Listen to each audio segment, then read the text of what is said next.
Assalamualaikum warahmatullahi wabarakatuh.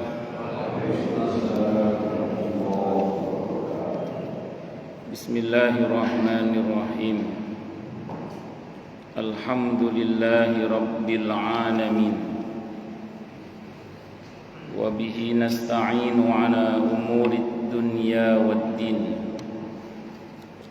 Wassalatu wassalamu ala ashrafil anbiya'i wal mursalin Sayyidina wa habibina wa syafi'ina wa qurrati a'yunina wa maulana Muhammadin wa ala alihi wa ashabihi wa dhurriyyatihi ajma'in, amma ba'du. Ashhadu an la ilaha illallah wa ashhadu anna Muhammadar Rasulullah wa ufawwidu amri ilallah. Innallaha basirun bil ibad. Hasbiyallahu la ilaha illa huwa alaihi tawakkaltu wa huwa rabbul arshil azim. Qala Allah ta'ala fi kitabihil karim hikayatan an nabiyyillahi Musa alaihi salam. Rabbi shrah li sadri wa yassir li amri wahlul 'uqdatam min lisani yafqahu qawli.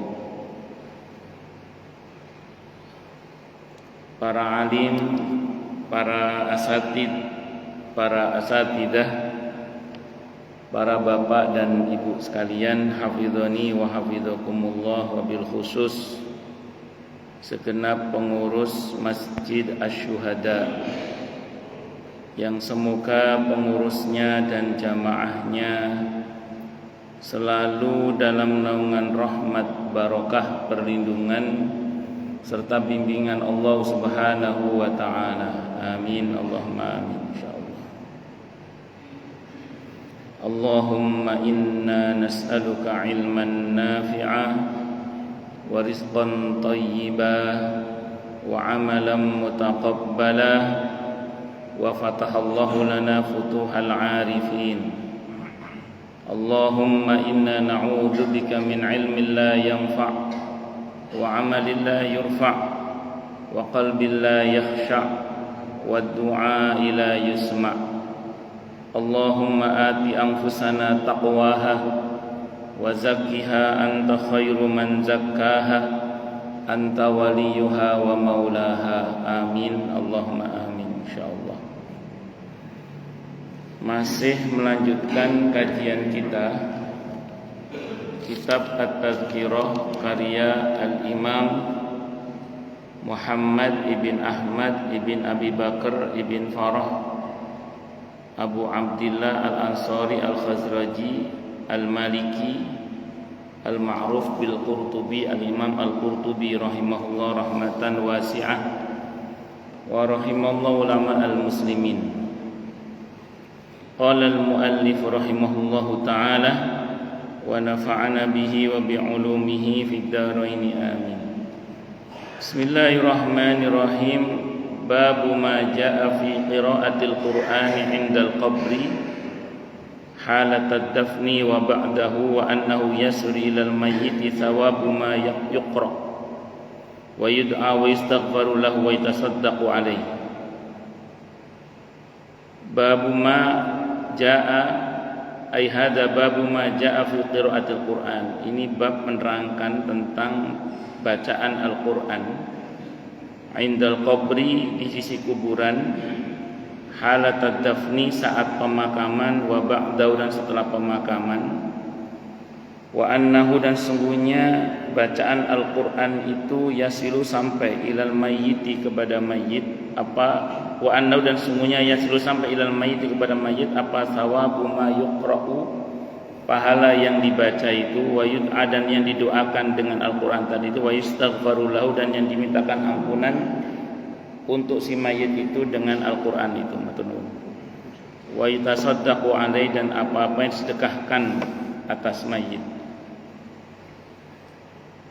Pertama, saya mau terangkan terlebih dahulu bahwa perihal membaca Al-Quran untuk mayit, perihal membaca Al-Quran untuk mayit, baik saat jenazah masih berada di rumah maupun jenazah sudah dimakamkan, baik saat pemakaman maupun setelah pemakamannya dalam arti ziarah kubur, ini harus diakui terlebih dahulu bahwa ini perkara khilafiyah yang mu'tabar. Jadi ini perkara khilafiyah yang mu'tabar.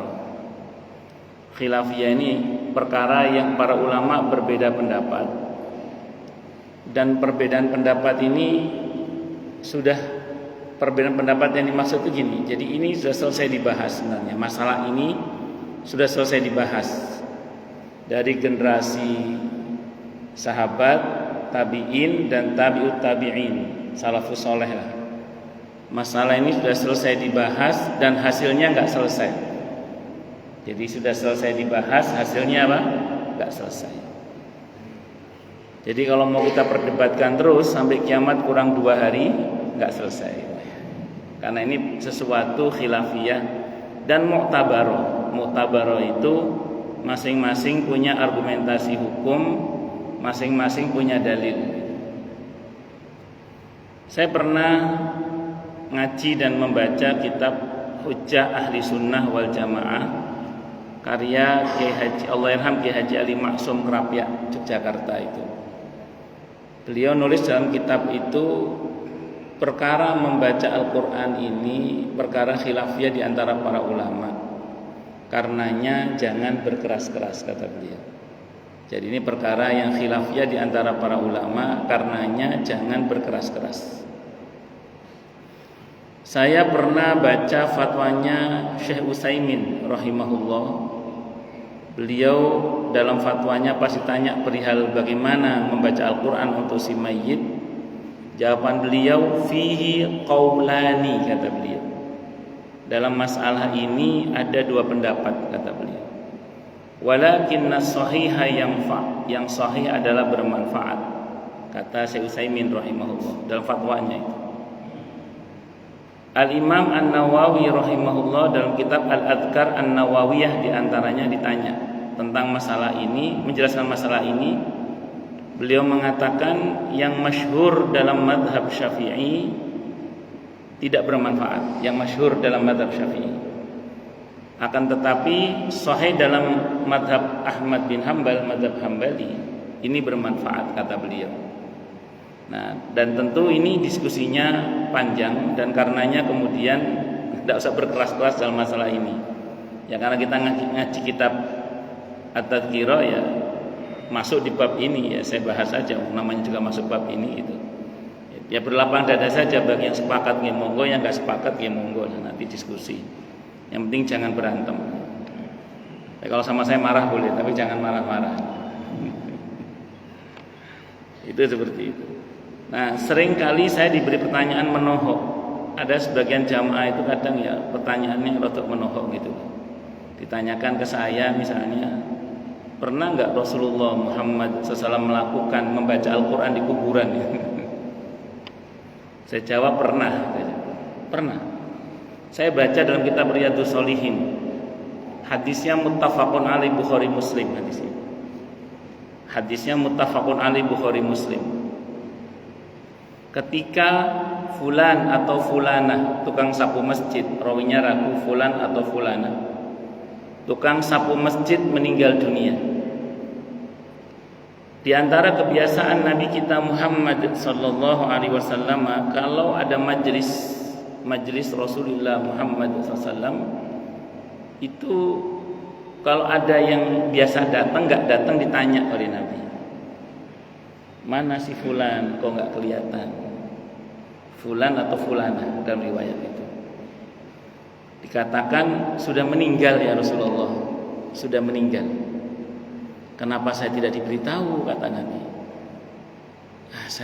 Kami pikir untuk tukang sapu, jenengan lagi istirahat juga, kita rawat jenazahnya sampai kita makamkan. Kata beliau, tunjukkan mana kuburannya, kata Nabi. Tunjukkan mana kuburannya. Maka beliau ziarah kuburnya dan beliau sholat jenazah di kuburan itu. Beliau sholat jenazah di kuburan itu. Nah, pertanyaannya, dalam sholat jenazah itu ada baca Fatihah tidak? Ada. Fatihah itu Al-Quran bukan? Al-Quran. Kalau itu dilarang, Nabi tidak akan melakukan. Dan itu diantara riwayat yang pernah saya baca bahwa Nabi ya pernah baca Al-Quran di kuburan, yaitu diantaranya. Ada yang nyeletuk ke saya, jamaah itu nyeletuk lagi. Ya berarti yang boleh cuma Fatihah saja, kata saya. Oh ya wis, terserah jenengan lah. Cuman saya punya kaidah, kalau sebagiannya boleh, maka sebagian yang lainnya pun juga boleh. Jadi kalau sebagiannya boleh, maka sebagian yang lainnya pun juga boleh. Karena itu bagian dari Al-Quran semuanya. Dan nanti kesimpulan saya ini bukan tanpa alasan, karena nanti kalau kita baca dalam kitab Ar-Ruh Ibnul Qayyim Al-Jauziyah rahimahullah, disebutkan dan dikutip juga oleh beberapa ulama pendapat beliau ini, bahwa dulu para sahabat Ansor kalau ada yang meninggal dunia, bahkan di kuburnya itu dibacakan Al-Quran selama 7 hari. Dibacakan Al-Quran selama berapa? 7 hari bergantian. Itu kebiasaan sahabat Ansor. Dikutip oleh Ibnu Qayyim Al-Jauziyah rahimahullah. Dan Ibnu Qayyim ini mazhabnya Hambali. Nah, dalam mazhab Hambali, perkataan sahabat, perbuatan sahabat itu dalil. Ini beda dengan mazhab Syafi'i. Kalau mazhab Syafi'i, perbuatan sahabat, perkataan sahabat radhiyallahu anhum, walaupun dia adalah referensi utama dalam memahami dalil, tapi tidak serta-merta menjadi dalil, kecuali para sahabat ijma' sepakat. Kalau ada ijma' sahabat baru jadi dalil. Itu kalau dalam mazhab Syafi'i. Itu seperti itu. Itu diantaranya. Jadi singkat kata singkat cerita, itu sekedar prolog saja berkaitan dengan masalah ini, biar jenengan enggak kaget bahwa dalam masalah ulama ada khilaf, beda pendapat, dan jangan berkeras-keras. Yang saya ngelus dada itu adalah ketika ada sebagian orang yang menganggap ini perkara prinsip, seolah-olah tidak ada khilaf, sehingga seolah-olah amat sangat tercela sekali orang yang melakukan tindakan ini. Padahal ini bahkan dilakukan oleh generasi terbaik umat ini, yaitu para sahabat Nabi kita Muhammad sallallahu alaihi wasallam radhiyallahu anhum. Hanya bahwa ini perkara khilafiyah, iya harus kita akui. Kita berlapang dada harus. Kita bahwa sebagian kita mengambil kesimpulan tidak apa-apa. Sebagaimana yang melakukan juga ada argumentasi hukumnya, bukan tidak ada argumentasi hukumnya. Ini yang perlu kita pahami dan kita dewasa dalam mensikapi. Terus kemudian Dzakarahu telah menyebutkan penjelasan dalam judul tadi itu siapa Abu Hamid fi Kitabil Ihya, dalam kitab Al-Ihya, wa Abu Muhammad Abdul Haq, dan Abu Muhammad Abdul Haq fi Kitabil Aqibah lahu, di dalam kitab Al-Aqibah yang menjadi karya beliau. Qala, berkata siapa Muhammad ibn Ahmad, berkata siapa Muhammad ibn Ahmad Al-Marwadi, sami'tu, aku pernah mendengar Ahmad bin Hanbal, saya pernah mendengar Ahmad ibn Hanbal radhiyallahu anhu yaqulu, beliau berkata. Apa kata Imam Ahmad bin Hanbal? Imam Hanbali ini Imam Sunnah. Kalau Imam Syafi'i gelarnya Nasirus Sunnah, kalau Imam Ahmad gelarnya Imam Sunnah. Imam Ahmad bin Hanbal ini gurunya Imam Bukhari. Beliau ini mensyaratkan untuk menjadi mujtahid mustaqil mutlak, mujtahid independen, itu minimal hafal 500.000 hadis, lengkap dengan sanad-sanadnya. Hafal berapa? 500.000 hadis.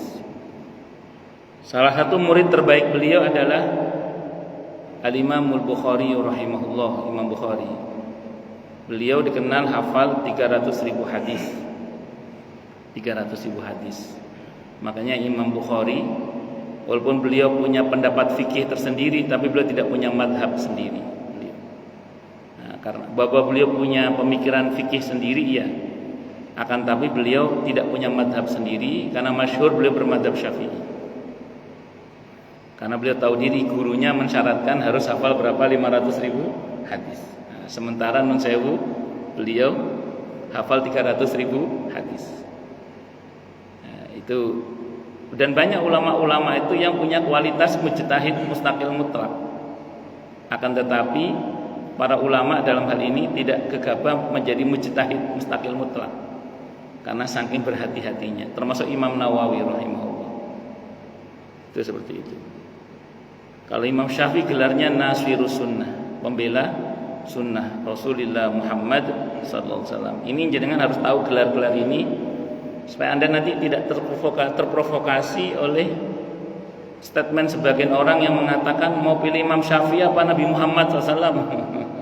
Seolah-olah Imam Syafi'i itu menentang Rasulullah Muhammad sallallahu alaihi wasallam. Tidak sama sekali. Imam Syafi'i itu gelarnya Nasirus Sunnah, pembela sunnah Nabi kita Muhammad sallallahu alaihi wasallam. Ketika muncul kelompok ingkarus sunnah yang mati-matian membela sunnah Nabi kita Muhammad sallallahu alaihi wasallam dengan argumentasi yang luar biasa, itu adalah Imam Syafi'i rahimahullah. Nah, itu catatan pentingnya itu. Biar kita nggak gampang terprovokasi oleh anggapan sebagian orang yang seolah-olah membenturkan antara Imam Syafi'i dengan Rasulullah Muhammad sallallahu alaihi wasallam. Imam Ahmad bin Hanbal rahimahullah wa radhiyallahu anhu yaqulu, beliau berkata,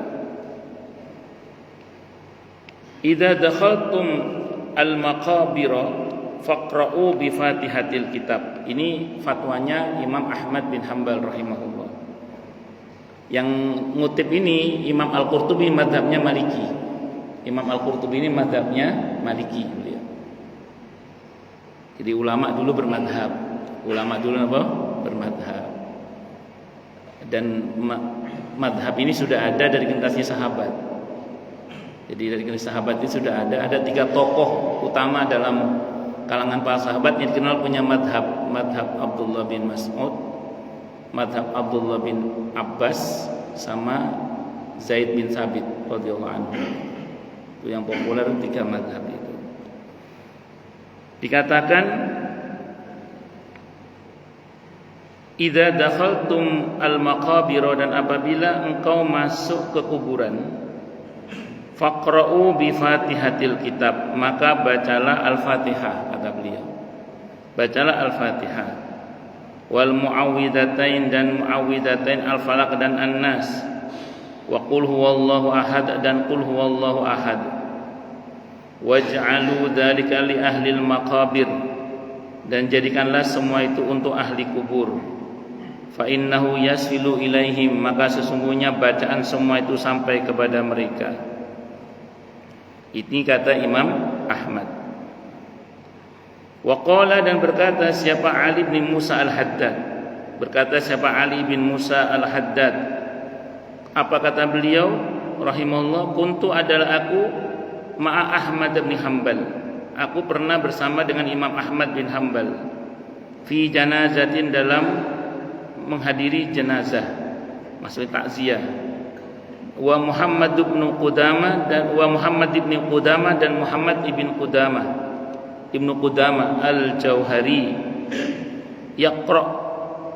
Ini berarti mubtada. Wa Muhammadun Qudamah Al-Jauhari yaqra, dan Muhammad ibn Qudamah Al-Jauhari beliau sedang membaca Al-Qur'an.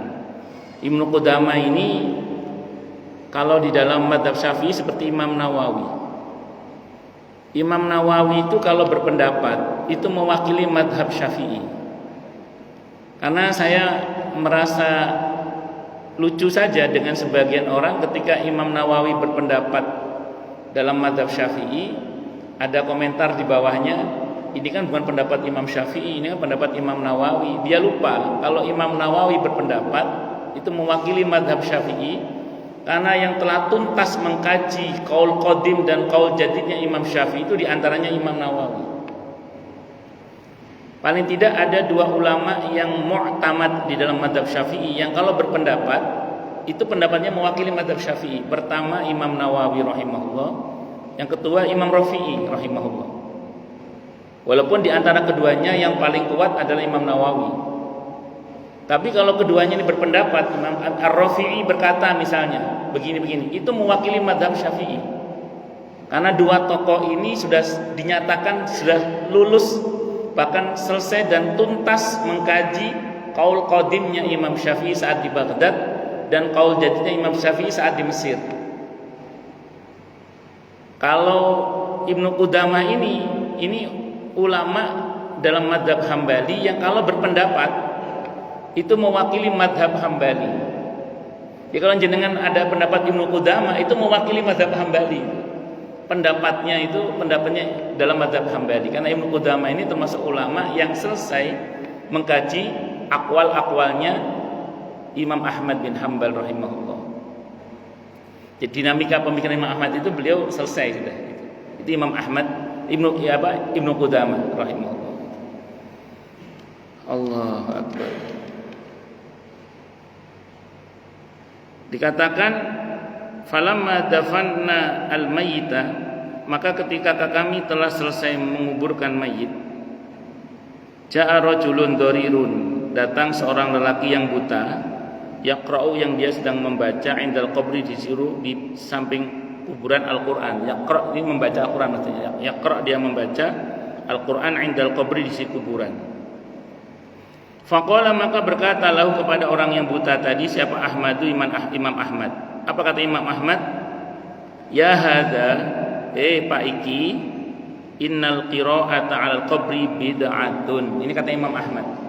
Sesungguhnya membaca Al-Qur'an di atas kuburan itu adalah bid'atun, bid'ah, kata Imam Ahmad. Nah, terus kemudian falamma kharajna, maka ketika kami sudah selesai keluar minal maqabiri, dari kuburan, qala, maka berkata siapa? Muhammad ibn Qudamah, berkata siapa? Muhammad ibn Qudamah li Ahmada, kepada Imam Ahmad. Apa kata Ibnu Qudamah? Ya Aba Abdillah, wahai Abu Abdillah, bapaknya Abdullah. Abdullah ini putranya Imam Ahmad bin Hanbal rahimahullah, yang nulis Musnad Ahmad bin Hanbal. Jadi Musnad Ahmad bin Hanbal itu yang nulis putranya, yaitu Abdullah. Makanya seringkali dikatakan haddasana abuna, telah menceritakan kepada kami bapak kami. Itu Abdullah. Yang tertulis dalam Musnad Ahmad bin Hanbal kurang lebih 27.000 hadis. Kurang lebih 27.000 hadis. Sementara hafalan Imam Ahmad dikenal beliau hafal 1 juta hadis. Imam Ahmad itu. Jadi beliau dikenal hafal 1 juta hadis. Yang tertulis cuma berapa? 27.000. Berarti yang tidak tertulis lebih banyak daripada yang tertulis. Maksudnya apa kira-kira ini? Itulah pentingnya kita hadir di majelisnya para ulama. Karena yang tersimpan di dada para ulama itu lebih banyak daripada yang tertulis. Jadi yang tersimpan di dada para ulama itu lebih banyak daripada yang tertulis. Itulah pentingnya kita hadir di majelisnya para ulama. Allahu Akbar. Ya Aba Abdillah, wahai Pak Abdullah, wahai Abu Abdillah, ma taqulu fi Mubashir ibn Ismail? Apa pendapat Anda tentang Mubashir ibn Ismail? Qala, berkata siapa? Imam Ahmad bin Hanbal, thiqatun, orangnya thiqah. Thiqah itu hafalannya kuat, orangnya baik. Jadi hafalannya kuat, dobit, dan orangnya adil, orangnya baik. Jadi orangnya kuat hafalannya dan baik orangnya. Thiqah, terpercaya. Thiqah itu terpercaya. Qala, berkata siapa? Muhammad ibn Qudamah rahimahullah, hal katabta anhu syai'an? Apakah Anda berkenan menulis hadis dari beliau? Karena ada ulama-ulama tertentu dia nggak mau ngambil hadis dari seseorang karena dia pendusta misalnya, karena dia fasik misalnya, Itu ada. Nah, ini termasuk yang bagaimana? Apakah Anda termasuk yang mau ngambil hadis dari dia? Qala Imam Ahmad berkata, "Na'am." Ya, dia termasuk dalam klasifikasi yang saya mau mengambil hadisnya, kata Imam Ahmad. "Na'am." Iya kata beliau. Qala berkata siapa Muhammad ibn Qudamah rahimahullah, "Akhbaroni," telah mengkhabarkan kepadaku siapa Mubashir bin Ismail, siapa Mubashir ibn Ismail, an Abdurrahman dari Abdurrahman ibn Al-Ala ibn Al-Hajjaj ibn An Abi dari bapaknya, annahu sesungguhnya beliau ausa telah berwasiat idza dufina apabila telah dimakamkan ayuqra inda ra'sihi bi Fatihatil Baqarah agar dibacakan di sisi kepalanya setelah dimakam itu Al-Fatihah bi Fatihatil Baqarah permulaan surah Al-Baqarah biasanya 1 sampai 5 wa khatimatiha dan penutupannya biasanya dari 284 sampai 286 biasanya. Waqala dan beliau berkata, Sami'tu Ibnu Umar, dan aku mendengar Ibnu Umar. Yusi, beliau berwasiat. Ini Abdullah bin Umar berwasiat bidzalika dengan itu juga. Abdullah bin Umar termasuk yang berwasiat dengan itu juga. Qala Ahmad, berkata Imam Ahmad, farji' ila rajuli faqul lahu yaqra. Kata Imam Ahmad, ke santrinya ya, kembali ke orang yang baca Quran tadi, bilang sama dia teruskan bacaannya. Dengan kata lain, beliau meralat pendapat beliau tentang baca Al-Quran di atas kuburan itu bid'ah dengan sesuatu yang diperkenankan. Maka kata beliau, kembali pada orang itu katakan suruh baca terus, tidak apa-apa, kata beliau. Ini berarti Imam Ahmad termasuk yang pernah berpendapat bahwa membaca Al-Quran di atas kuburan itu bid'ah. Itu dinamika pemikiran seorang mujtahid namanya. Nah, dalam mazhab Syafi'i itu dikenal ada istilah qaul qadim dan qaul jadid. Jadi ada pendapat beliau ketika masih di Baghdad, itu beberapa beliau revisi ketika beliau berada di Mesir. Nah, nanti Imam Nawawi yang diantaranya yang mengurai pendapat-pendapat itu, bahkan menarik. Imam Nawawi sebagai ulama yang mencoba mengurai pendapat Imam Syafi'i itu sempat berpendapat begini, terkadang qaul qadimnya Imam Syafi'i itu lebih kuat daripada qaul jadidnya, walaupun itu Imam Syafi'i sendiri yang merevisi. Kenapa? Karena ternyata ini diterangkan dalam kitab Al-Majmu' Syarhul Muhadzab diantaranya, karena kadang pendapat Imam Syafi'i di qaul qadim itu lebih berdalil dibandingkan dengan yang ketika qaul jadid beliau di Mesir. Contoh misalnya soal waktu sholat maghrib. Kalau qaul qadimnya Imam Syafi'i kan dari tenggelamnya matahari sampai hilangnya mega merah. Yang ngaji-ngaji fikih ya, yang ngaji fikih dalam mazhab Syafi'i, waktu maghrib itu dari tenggelamnya matahari sampai hilangnya mega kemerahan.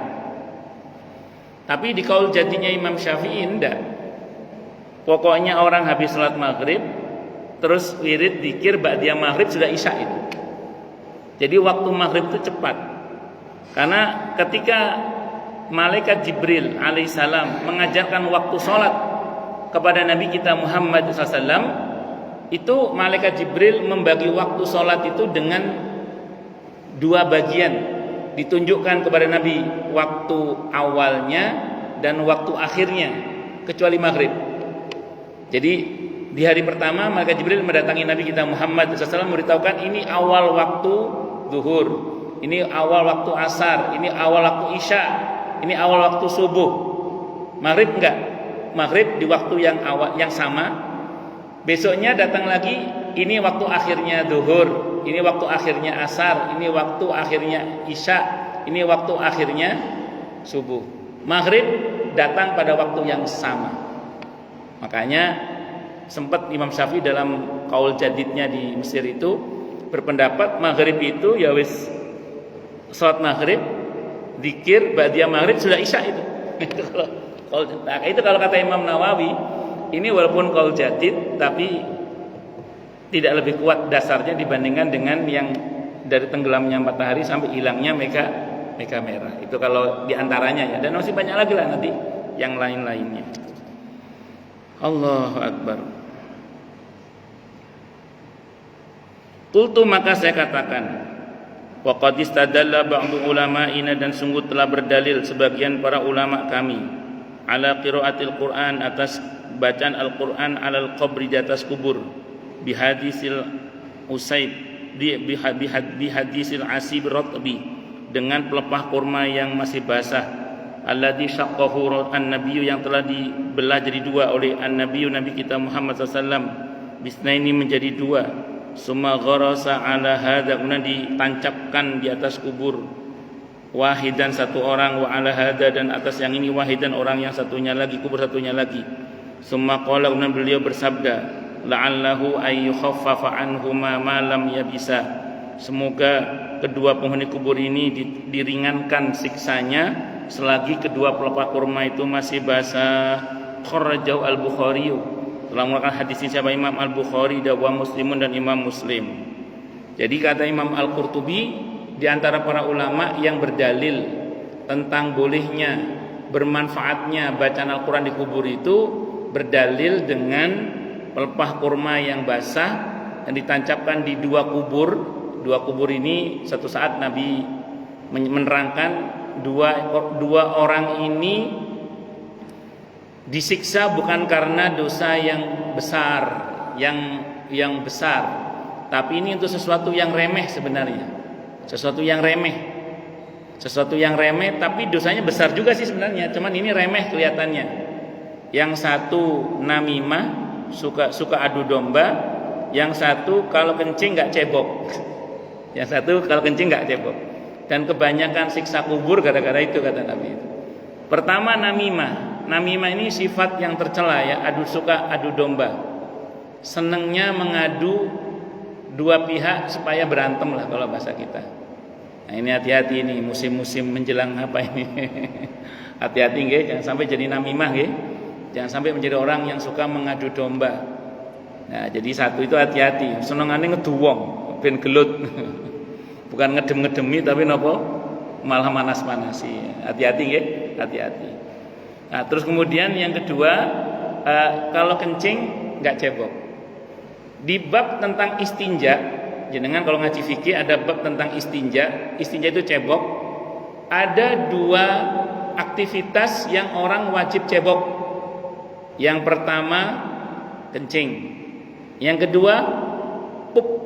Nah, itu pup. Nanti kalau perempuan ada saat membersihkan darah istihadah ya, istihadah, darah yang istihadah nanti. Kalau mau sholat, kalau istihadah ada kewajiban untuk cebok terlebih dahulu. Nah, tapi secara umum untuk kebanyakan orang dua ini, pup dan apa? Kencing. Pertanyaannya, saya dapat WA dari jamaah belum lama ini, Ustadz, kalau kentut wajib cebok nggak?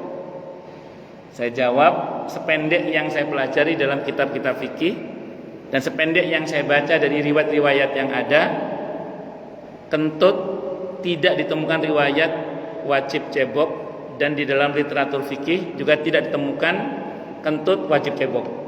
Jadi kalau kentut nggak wajib napa? Cebok. Kecuali ngentutnya saampase. Nah, itu lha umpamane. Lah ngentutnya saampase ya bisa cebok. Ya, jadi kentut itu tidak wajib cebok, kentut itu. Allahu Akbar. Jadi itu wajib cebok. Ini jangan diremehkan, gitu. Jangan diremehkan. Karena ada sebagian orang itu mungkin meremehkan. Wis ditokno sentil lebokno maneh enggak diumbah ya Allah. Dan istinja itu enggak harus pakai air. Bisa pakai yang lainnya, bisa pakai tisu, bisa pakai benda apapun yang sekiranya itu bisa dipakai untuk beristinja. Itu seperti itu. Nah, terus kemudian Nabi bersabda kepada para sahabat, siapa di antara kalian yang mau mengambilkan pelepah kurma yang basah itu? Maka ada seorang sahabat yang mengambilkannya, beliau belah jadi dua, ditancapkan di kubur itu, dan beliau bersabda, semoga selagi kedua pelepah kurma ini masih basah, keduanya diringankan siksanya oleh Allah. Memang hadis ini para ulama berbeda pendapat di dalam mensikapinya. Yang pertama ada yang mengatakan ini khususiyah Rasulullah Muhammad sallallahu alaihi wasallam. Jadi ini khususiyah Rasulullah Muhammad sallallahu alaihi wasallam. Ada kitab judulnya Khasaisul Rasul sallallahu alaihi wasallam, ada Khasaisun Nabi sallallahu alaihi wasallam. Itu ada kitab khusus itu. Nah, jadi Ini termasuk kekhususan. Ini babnya mukjizat. Jadi bukan pada pelepah kurmanya masalahnya, tapi pada mukjizat Nabi kita Muhammad sallallahu alaihi wasallam. Ini pendapat yang pertama. Tapi pendapat yang kedua mengatakan tidak. Ini enggak berkaitan dengan itu secara khusus, tapi secara umum, karena ada sabda Nabi tadi dikatakan di Bukhari Muslim tadi, bahwa selagi keduanya masih basah, semoga meringankan siksa keduanya. Berarti enggak ada keterkaitan dengan mukjizat. Ini keterkaitan dengan basahnya pelepah kurma. Sebagaimana kita tahu, sabbaha lillahi ma fis samawati wa ma fil ardh. Bertasbihlah apa-apa yang ada di langit dan apa-apa yang ada di bumi. Nah, itu seperti itu. Nanti di mana letak dalilnya, Ustaz? Para ulama nanti di bawah menjelaskan gini, kalau pelepah kurma yang basah saja bermanfaat untuk meredam azab kubur, apalagi bacaan Al-Qur'an. Itu kata para ulama yang berdalil dengan dalil ini. Kita levelnya bukan mujtahid. Jangan mencela ulama hanya karena akal kita nggak nyandak loh ya. Maka ini catatan pentingnya. Kalau jenengan merasa ada dalil yang dipakai oleh para ulama kok nggak cocok menurut Anda, kaitannya apa bla bla, tolong Anda boleh tidak sepakat, tapi tolong jangan mencela ulamanya. Karena kadang begini, bukan ulama tidak berdalil, cuman kita yang tidak paham cara ulama mengambil dalil, gitu. Jadi bukan ulama tidak berdalil, cuman kita kadang yang tidak paham cara ulama mengambil dalil. Dan kita harus paham kapasitas diri bahwa kita ini awam, kita ini orang awam yang nggak punya kemampuan berijtihad, di mana kewajiban kita itu mengikuti ulama, kewajiban kita itu. Karena perintah Allah di surah An-Nahl ayat 43 itu, fas'alu ahlad dzikri in kuntum la ta'lamun. Bertanyalah kalian kepada ahlinya kalau kalian tidak tahu. Siapa ahli zikir? Ahlul Quran. Zikir itu Al-Quran. Siapa Al-Quran dalam ayat itu? Aslinya Nabi kita Muhammad sallallahu alaihi wasallam, aslinya. Dan kita memang wajib ittiba kepada beliau. Tapi siapa ahlu dzikir sepeninggal Nabi kita Muhammad sallallahu alaihi wasallam? Hampir semua mufassir, paling enggak yang saya baca, itu mengatakan al-ulama warasatul anbiya. Ulama adalah ahli warisnya para nabi. Nah, maka kita harus punya rujukan, tidak boleh gegabah dan sembarangan. Maka jenengan tidak sepakat tidak apa-apa, tapi jangan menghina ulama, nggih. Karena kata Ibnu Asakir beliau mengatakan luhumul ulama masmumah. Ada yang mengatakan sama. Jadi daging para ulama itu beracun, jangan dimakan nanti mati. Nah, maksudnya jangan menghina para ulama. Enggak sepakat boleh, tapi jangan menghina ulama. Kadang uang enteng lek ngenyek, ya Allah, enteng banget itu. Jadi jangan nggih. Jangan ya Dik ya, jangan. Allahu Akbar. Wa fi musnad ibni wa fi musnad Abi Dawud at-Tayalisi, dalam musnad Abi Dawud at-Tayalisi rahimahullah. Fa wada'a ala ahadihima, maka Nabi meletakkan di atas salah satu di antara keduanya nisfan, sebagian separuh, wal akhari nisfan, dan atas sebagian separuh juga. Jadi pelepah kurma dibagi dua. Wa qala, dan beliau bersabda, innahu yuhawwanu alaihima madama fihima min balwatihima syai'un. Jadi sesungguhnya pelepah kurma ini akan meringankan siksa keduanya selagi keduanya masih basah, selagi masih ada sesuatu yang masih basah dalam pelepah kurma ini. Qalu, mereka berkata, para ulama berkata, wa yustafadu min hadza ghursil ashjari wa qiraatil qur'ani al quburi wa idza khuffifa anhum bil ashjari fa kaifa bi qira'atir rajulil mu'mini al-Qur'ana. Ini kata Imam Al-Qurtubi. Para ulama berkata bisa diambil faidah dari kejadian ditanamnya atau ditancapkannya pelepah kurma dan bacaan Al-Qur'an, kaitannya bagaimana? Kata Imam Al-Qurtubi mengutip pernyataan para ulama, kalau dengan bagian pohon yang basah saja diringankan siksa kubur itu, lalu bagaimana dengan bacaan Al-Qur'an seorang mukmin? Tentu itu akan lebih bermanfaat. Itu menurut pendapat Imam Al-Qurtubi mengutip pendapat para ulama tentang masalah ini. Allah waqad kharaja as-salafi, dan sungguh telah mengeluarkan riwayat siapa as-salafi, seorang as-salafi, seorang ulama as-salafi, min hadisi min, atau seorang dari generasi salaf, min hadisi Ali bin Abi Thalib, dari hadis Ali bin Abi Thalib radhiyallahu an. Qala, beliau berkata, qala, bersabda siapa Rasulullah sallallahu alaihi wasallam, man marra 'alal maqabiri, barang siapa yang lewat di atas kuburan, wa qara, dan dia membaca qul huwallahu ahad, 11 kali, marratan 11 kali, thumma wahaba ajrahu lil amwat, kemudian dia hadiahkan pahalanya untuk orang yang mati, maka u'tiya minal ajri bi'adadil amwat, maka dia akan diberi pahala dengan bilangan orang yang mati yang dia hadiahkan pahalanya untuk mereka itu. Cuman riwayat ini dhaif, lemah. Rawa Ar-Rafi'i fi tarikhihi, Imam Ar-Rafi'i memberikan riwayat ini dalam tarikhnya an Ali, dari Ali, kama fi Kasfil Khafa, dalam kitab Kasfil Khafa. Cuman ini kan yang riwayatnya siapa? Imam Ar-Rafi'i kan. Imam Ar-Rafi'i itu mazhabnya apa? Syafi'i. Dalam mazhab Syafi'i, hadis yang dhaif yu'mal lil fadail, tetap bisa diamalkan untuk fadilah amal. Itu dalam mazhab Syafi'i. Jumhur, mayoritas ulama itu mau mengamalkan hadis yang dhaif selama satu. Ini jumhur ya, mayoritas ulama itu mau mengamalkan hadis yang dhaif selama satu, tidak bertentangan dengan hadis yang sahih. Yang kedua, bukan masalah halal haram. Jadi yang pertama tidak bertentangan dengan hadis yang sahih, dan yang kedua tidak berkaitan dengan halal dan haram. Nah, itu jumhur, itu mayoritas ulama. Nah, jadi bahwa kemudian ada sebagian ulama yang tidak mau beramal dengan hadis yang dhaif, tidak apa-apa.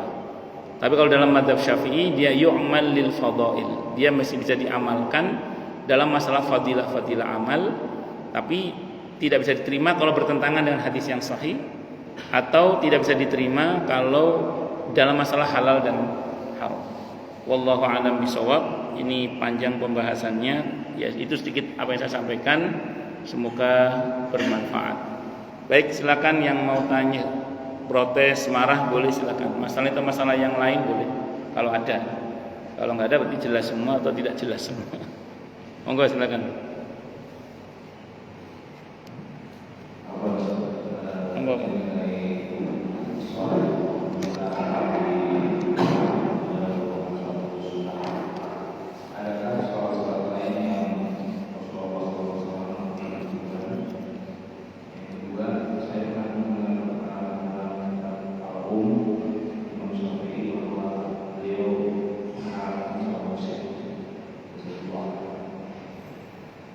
Baik.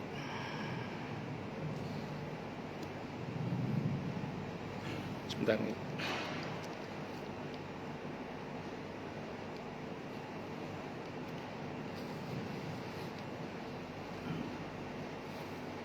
Allahu Akbar.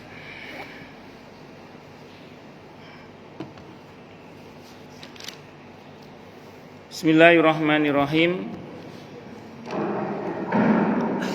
Saya belum pernah baca sholat yang lain yang Nabi kerjakan di atas kubur selain dari sholat jenazah. Saya belum pernah tahu. Bukan tidak ada, saya belum pernah tahu. Cuman kalau jenengan baca surah Al-Kahfi ayat berapa itu ya, yang tentang usulan seseorang agar dibangunkan di atas ditemukannya Ashabul Kahfi di gua itu dan meninggal situ, dibangun di atasnya masjid itu. Al-Kahfi ayat berapa? 19 atau 21 itu saya lupa itu. Mohon maaf saya lupa, ntar saya buka dulu ya.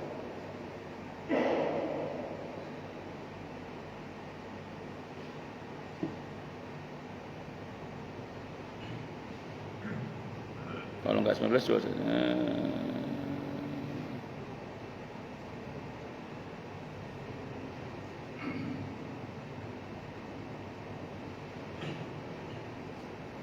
ya ayat 21 itu. Wa kadzalika asarna 'alaihim liya'lamu anna wa'dallahi haqqun wa anna as-sa'ata la raiba fiha idh yatanaza'una bainahum amrahum faqalu ibnu 'alaihim bunyana rabbum a'lamu bihim qala alladziina ghalabu 'ala amrihim lanattakhidanna 'alaihim masjida. Itu. Dan demikian pula kami perhatikan manusia dengan mereka agar mereka tahu bahwa janji Allah benar dan bahwa kedatangan hari kiamat tidak ada keraguan padanya. Ketika mereka berselisih tentang urusan mereka, maka mereka berkata, dirikanlah sebuah bangunan di atas gua mereka. Tuhan mereka lebih mengetahui tentang mereka. Orang yang berkuasa atas urusan mereka berkata, kami pasti akan mendirikan sebuah rumah ibadah di atasnya, masjid. Nah, ini dipakai dalil oleh para ulama, di antaranya ya pernah ada aktivitas itu yang tercantum di dalam surah Al-Kahfi, dan ini dipakai hujjah sebagian para ulama tentang apa yang saya katakan tadi, itu di antaranya. Nah, tapi kalau mengenai sunnah fi'liyahnya Nabi, saya belum pernah baca, bukan tidak ada ya, saya belum pernah baca. Jadi saya nggak mau kepedean mengatakan tidak ada, karena takutnya nanti saya ngomong nggak ada ternyata ada. Itu satu dulu. Jadi itu jawaban saya. Yang kedua mengenai musik tadi, mengenai musik. Laki-laki, sebelum saya menukil pada pertanyaan dengan bahwa Imam Syafi'i melarang atau mengharamkan musik dan alat musik, sebelum itu saya mau sampaikan dulu begini, bahwa perkara ini adalah perkara yang ulama sama dengan saya katakan tadi, ini khilafiyah yang mu'tabar, dan ini bukan masalah prinsip, sependek yang saya pahami ya, bukan masalah prinsip. Hadis Bukhari tentang fenomena orang yang menghalalkan musik pun disyarahnya itu bermacam-macam para ulama dalam mensyarah hadis itu. Saya pernah baca kurang lebih 150 fatwa para ulama dari generasi sahabat hingga generasi sekarang. Saya baru nyatet 50. Masih dalam bahasa Arab gundul, belum saya terjemah. Itu fatwa ulama dari generasi sahabat hingga sekarang. Ada sekitar 150 fatwa itu yang membolehkan musik.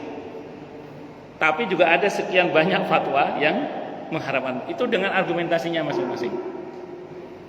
Nah, di dalam 4 madhab itu tidak ada kesepakatan juga. Walaupun kecenderungannya 4 madhab mengharamkan. Ya harus diakui ini, termasuk dalam madhab Syafi'i. Itu tidak salah. Tapi terjadi diskusi di dalamnya, ada perbedaan pendapat di dalamnya. Kalau kita ngaji perbandingan madhab, itu terjadi diskusi di dalamnya. Nah, tapi terlepas dari itu, monggo jenengan pilih saja. Saya bukan mufti ya, jadi saya tidak punya kapasitas untuk berfatwa. Cuman karena saya termasuk yang sudah menghimpun kurang lebih 150, saya pernah membaca kurang lebih 150 fatwa itu, yang saya tulis baru 50 yang saya tulis, masih 100 lagi, capek ngetiknya. Nah itu yang menjelaskan, itu dari generasi sahabat sampai generasi ulama kontemporer sekarang yang menghalalkan atau yang membolehkan musik itu dan alat musik itu. Tapi saya mau sampaikan dulu gini, mau yang menghalalkan maupun yang mengharamkan, semua sepakat kalau itu melalaikan dari Allah tidak boleh. Baik yang menghalalkan maupun yang mengharamkan, kalau itu mengiringi maksiat itu tidak boleh. Itu aja. Wallahu a'lam bishawab. Saya kira itu. Dan ini saya ulang, ini bukan masalah prinsip ya. Kalau Anda paksakan ke masalah prinsip, nanti takutnya mohon maaf, tidak sedikit sebagian orang, mohon maaf sekali ya, berani mengeluarkan seseorang dari ahli sunnah itu hanya gara-gara musik. Jadi karena dianggap ini pakai musik, terus dianggap langsung keluar dari ahli sunnah. Saya ingatkan kepada perkataan Imam Ahmad bin Hanbal rahimahullah bahwa mengeluarkan orang dari ahli sunnah ini bukan perkara yang ringan, ini perkara yang berat, hisabnya berat sekali.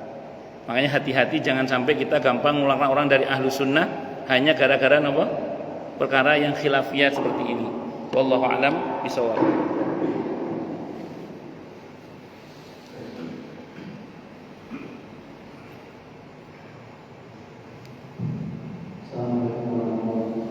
Waalaikumsalam warahmatullahi wabarakatuh.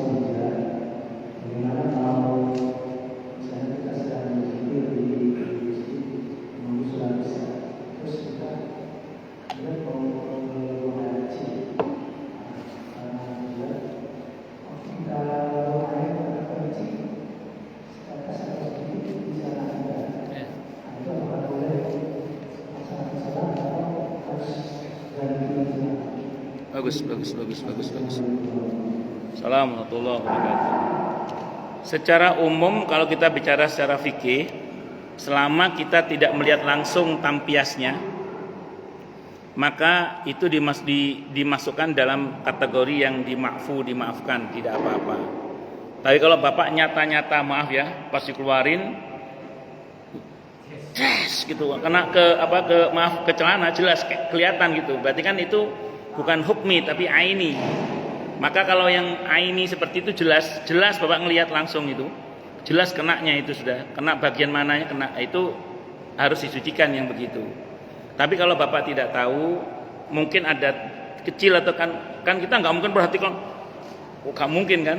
Ya sudah, itu masuk dalam kategori yang dimaafkan. Yang penting hati-hati. Kenapa yang penting hati-hati, jangan sembrono. Jadi untuk sesuatu yang kita sulit menghindari itu masuk dalam kaidah al-masyaqqatu tajlibut taisir. Kondisi yang sulit itu bisa menarik kepada kemudahan. Makanya kemudian kalau sekiranya itu sulit dihindari, insya Allah itu dimaafu. Tapi dengan catatan jangan yang jelas ya, kecuali yang jelas-jelas. Maaf ya, kan ada posisi tertentu kadang pas keluar kencing itu di luar dugaan, tahu-tahu nyemprot gitu. Aduh, kena wis. Ya wis kena berarti najis Pak, jelas. Karena itu namanya najis aini namanya. Tapi kalau nggak jelas tadi, kena cipratan nggak ya? Cipratan nggak? Itu dia nggak jelas itu dimaafkan, tidak ada masalah itu. Wallahu a'lam bishawab. Ada lagi yang lain mungkin silakan. Monggo Pak Habib Abdullah.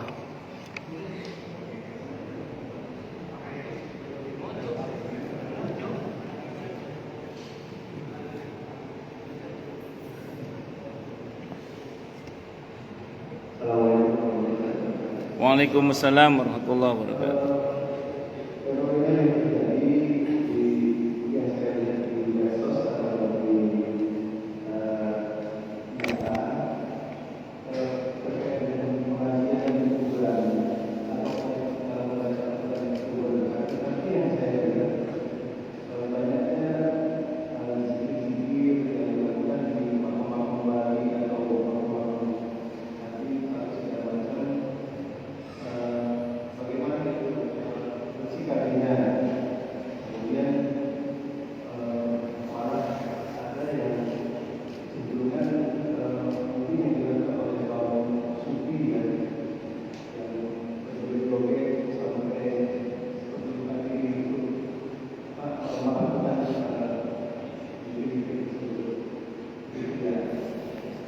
Baik.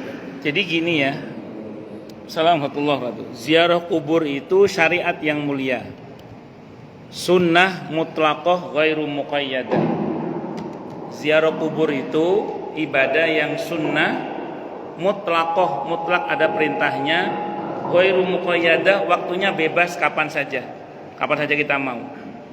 Nah, cuman memang syariat yang mulia ini kadang ada yang mengotori. Siapa? Mohon maaf, sebagian orang-orang yang kurang ilmu atau yang tidak berilmu yang bersikap salah saat ziarah kubur. Ya, atau sebagian mungkin dianggap berlebihan. Itu yang kadang agak menodai kemuliaan syariat ziarah kubur ini. Ya tentu rujukan kita bukan yang joget-joget itu. Ya rujukan kita yang benar dalam ziarah kubur. Mengenai zikir dan bacaan di area kubur, ada hadis sahih Muslim. Ketika Nabi memakamkan jenazah sahabatnya, tiba-tiba beliau bertasbih, bertahmid, bertahlil, dan kami para sahabat mengikuti, kata para sahabat. Maka gemuruhlah zikir itu di kuburan itu. Hadisnya sahih Muslim. Maka kemudian Nabi bersabda, saudara kalian sekarang sedang ditanya, kuatkan hatinya itu. Kuatkan hatinya dengan zikir itu aukamakal. Itu ada dalam Sahih Muslim diantaranya aukamakal. Makanya perihal zikir, tasbih, tahmid, tahlil dan lain sebagainya dalam Sahih Muslim itu Nabi mencontohkan memang. Di antaranya itu aukamakal Rasulullah SAW. Itu yang pertama ya, mengenai yang joget-joget tadi ya jangan ditiru joget-jogetnya itu. Saya ulang ya, banyak ibadah-ibadah itu yang mulia itu menjadi ternodai oleh ulah sebagian orang yang bodoh itu. Banyak itu. Saya kira itu. Maaf ya, dulu saya masih ingat betul itu. Ketika saya masih kecil, saya masih muda, itu kalau mendengar kata sunnah Rasulullah Muhammad SAW, membela sunnah itu rasanya itu senang sekali itu. Tapi hari ini ada sebagian orang dengan ulahnya yang tidak benar itu, sehingga kadang seolah-olah orang mengatakan kata sunnah itu menjadi momok gara-gara ulah sebagian orang. Tidak semua orang, sebagian orang. Padahal itu sesuatu yang mulia, sesuatu yang bagus sebenarnya. Saya kira itu. Wallahu a'lam bishawab. Ngoten nggih? Nggih.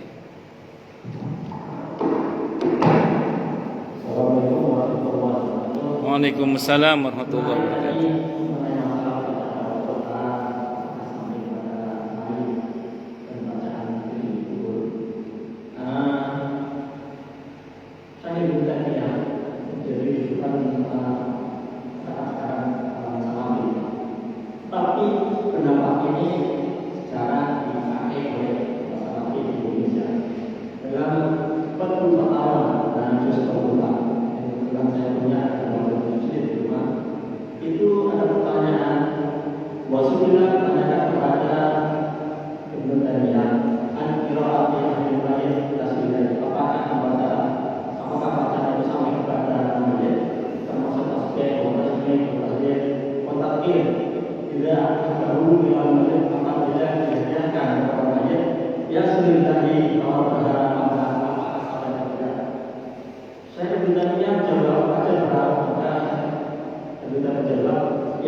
Assalamualaikum warahmatullahi wabarakatuh. Nggak usah saya tanggapi ya, nanti gelut nanti. Tapi nggih ngoten. Jadi siapa? Ya matur nuwun. Al Imam Ahmad Ibnu Taimiyah rahimahullah beliau termasuk bermadhab Hambali. Beliau madhabnya Hambali, walaupun ada beberapa pendapat beliau yang memang sengaja berbeda dengan jumhur, dengan pendapat jumhur atau bahkan berbeda dengan pendapat Imam Hambali sendiri. Ini catatan penting ya buat kita bersama. Ada sebagian orang itu yang berkata begini, katanya madhabnya Syafi'i, tapi kok beda sama Imam Syafi'i, sering gitu ya. Atau ini katanya madhabnya Hambali, tapi kok nggak sama dengan Imam Hambali misalnya. Saya mau terangkan dulu gini.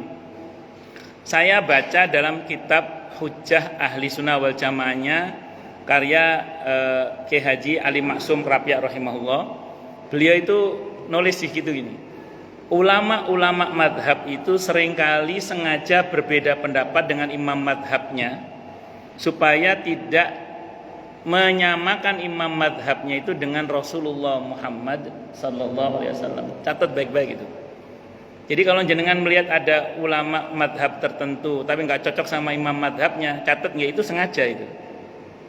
Contoh ya dalam masalah niat, Imam Ghazali rahimahullah itu kan madhabnya Syafi'i beliau. Tapi dalam masalah ini beliau menyarankan agar perihal niat itu sebelum takbir sudah niat dulu untuk menghilangkan syak. Sebelum takbir niat itu kan madhabnya Maliki itu, bukan Syafi'i itu.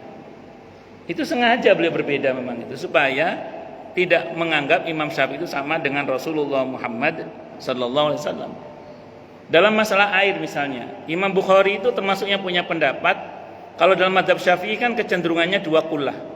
Kalau kalau selama tidak ada perubahan, air masuk ke dalam 2 kula tidak akan najis. Imam Bukhari kecenderungannya di bawah 2 kula pun selama tidak ada perubahan rasa, warna dan baunya itu tetap suci. Sengaja Imam Bukhari berbeda dengan imam madhabnya. Kenapa? Karena supaya tidak menyamakan Imam Syafi'i dengan Rasulullah Muhammad SAW. Makanya mungkin Pak Haji, teman-teman yang sering merujuk kepada Ibnu Taimiyah sengaja berbeda sama Ibnu Taimiyah supaya tidak menyamakan Ibnu Taimiyah dengan Rasulullah Muhammad. Tapi terlepas dari itu, saya ingin kembalikan lagi tadi ya pada prinsip ya, bahwa dalam masalah ini para ulama khilaf, dan ini kategorinya khilafiyah yang mu'tabaroh. Kan ada khilafiyah itu yang tidak mu'tabaroh, ada yang mu'tabaroh. Tadi perkara musik itu khilafiyah yang mu'tabaroh, sependek yang saya pelajari ya. Kemudian berkaitan dengan masalah ini, kalau khilafiyah mu'tabaroh prinsipnya satu sebenarnya, jangan berkeras-keras, itu aja sih sebenarnya. Yang saya ngelus dada itu, ya Allah, saya terus terang sampai nangis saya itu dalam hati itu. Nangis itu kenapa? Orang sampai berani mengeluarkan saudaranya dari barisan ahlu sunnah itu hanya gara-gara perkara-perkara yang tidak prinsip ini. Ini yang saya kadang ngelus dada itu. Sudah tahu kenapa ngelus dada ya? Karena ngelus kaki kejauhan Pak, jadi ngelus dada. Saya kira ini cukup atau ada lagi? Cukup nggih? Kita tutup dengan hamdalah. Alhamdulillahirabbil alamin. Semoga kajian kita bisa bermanfaat, mubarakah fi dini wa dunya wal akhirah, untuk kita, keluarga kita dan seluruh umat Islam semuanya. Dan mudah-mudahan kita semua dijadikan oleh Allah sebagai orang-orang yang sukses dunia akhirat, selamat dunia akhirat, bahagia dunia akhirat, dan dipermudah urusan kita oleh Allah fi dini wa dunya wal akhirah. Semoga Allah limpahkan hidayah selalu untuk kita, semoga Allah tingkatkan selalu hidayah untuk kita, dan semoga Allah berikan hidayah untuk siapapun yang melihat kita. Subhanakallahumma bihamdika asyhadu an la ilaha illa anta astaghfiruka wa atubu ilaik. Sallallahu alaihi Muhammad wa alihi wasallam. Saya mohon maaf. Assalamualaikum warahmatullahi wabarakatuh.